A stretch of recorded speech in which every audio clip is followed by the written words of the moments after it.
বসন্তের শেষে এখন তো বেশ গরম পড়ে গেছে, তাই না? এইবারে ভাবো এই মোটামুটি গরমে তুমি একটা কয়েক কিলোমিটার দূরে গিয়ে কোনো এক বিশেষ স্থানে যাওয়ার পরে তুমি ৫ মিনিট তার থেকে দূরত্বে থাকলে আর তোমাকে বলা হলো তুমি এখন ঢুকতে পারবে না কারণ সেখানে একজন বিশেষ ব্যক্তিত্ব আসছে। বলো তো তোমার কেমন লাগবে? আমাদের সঙ্গে ঘটেছিল এই ধরনেরই এক ঘটনা। বলা ভালো কোনো প্ল্যানিং ছাড়াই একটা রবিবার দেখে আমরা মোটামুটি বেলা করে ছেলেকে নিয়ে দুজনে বেরিয়ে গেলাম বড় কাছারির উদ্দেশ্যে। আমাদের দক্ষিণ কলকাতায় বড় কাচারি, গোড়ার বড় কাচারি চেনে না এরকম খুব কম লোক আছে। সত্যি কথা বলতে জনপ্রিয়তা কে না পছন্দ করে।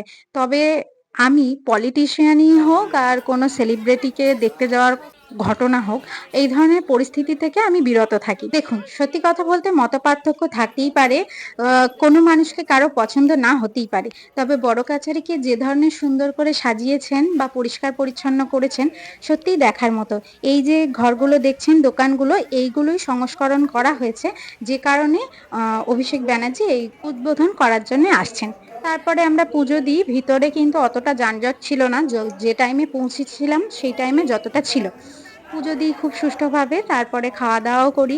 আর প্রত্যেকবারের মতো এবারেও আমরা সেই নিরামিষ দোকানটা থেকেই খাই। নানান রকম সবজি দেয়, এঁচোড়, শুক্তো থেকে শুরু করে ডাল, পাঁপড়, বেগুনি। এই খেতে, খেতেই চলে এলেন অভিষেক ব্যানার্জি। তারপরে আর বেরোতে দেয়া হয়নি আমাদেরকে। খুব স্বাভাবিকভাবে একটু বসতে হয়েছে। খুব সত্যি কথা যদি বলি, পার্টি পলিটিক্স ভালো লাগে না বলবো না। তবে বাস্তব পরিস্থিতিটাকে ভালো লাগে না বলে সেটা থেকে আমরা বিরত থাকি। এখানে একটা কথা বলি, আমি ওখানে গিয়ে ইনফ্লুয়েন্স হয়ে গেলাম এই কারণেই, মানে যে ব্যক্তির জন্যে এত আয়োজন তাকে আমি উপেক্ষা করছি না। কিন্তু তার থেকেও আমার ভীষণ ভালো লাগার বিষয় হলো তার আশেপাশে থাকা যে ব্যক্তিগুলো, যে আইপিএস বলুন, অফিসার বলুন বা যে কমান্ডার গুলো ছিলেন তাদের ব্যক্তিত্ব দেখে সত্যিই উন্মাদ হয়ে যাচ্ছিলাম। এই সমস্ত রিয়েল ব্যক্তিত্বদের কাছে বডিগার্ডের সালমান খানও ম্লান লাগে আমার।